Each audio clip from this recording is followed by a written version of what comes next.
கர்ம வீரர், செயல் வீரர், பெருந்தலைவர், படிக்காத மேதையினர், மக்கள் தலைவர் காமராஜர் அவர்களின் பிறந்த நன்னாளில் புகழ் வணக்கம் செலுத்துவோம். படிக்காத காமராஜர் தான் 3 கிலோமீட்டருக்கு ஒரு அரசு பள்ளியை நிறுவினார்.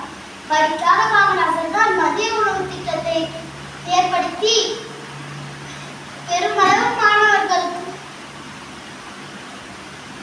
கல்விக்கண் திறந்து வைத்தார். பசுமை புரட்சி என்று சொல்லக்கூடிய அளவிற்கு 50க்கும் மேற்பட்ட அணைக்கட்டுகளை நிறுவினார். கரைபடாத கரத்திற்கு சொந்தக்காரர் அவர். நேர்மை சின்னம் அவர். படிக்காத மேதை, ஆங்கிலத்தில் புலமை கொண்டவர்.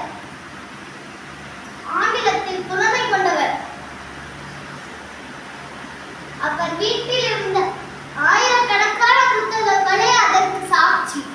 பிரதமராக வந்த வாய்ப்பை கூட திருமதி இந்திரா காந்திக்கு திருப்பிவிட்ட பெருந்தலைவர். இத்தகைய தலைவர்கள் வரலாறு தான் நம்மை எண்ணத்தில், செயலில், நடத்தை செயலில் நல்ல பண்புகளை ஏற்படுத்தும் என்பதை மீண்டும் ஒரு முறை வலியுறுத்தி விடைபெறுகிறேன். நான் உங்கள் அகிலவாஸ். நன்றி.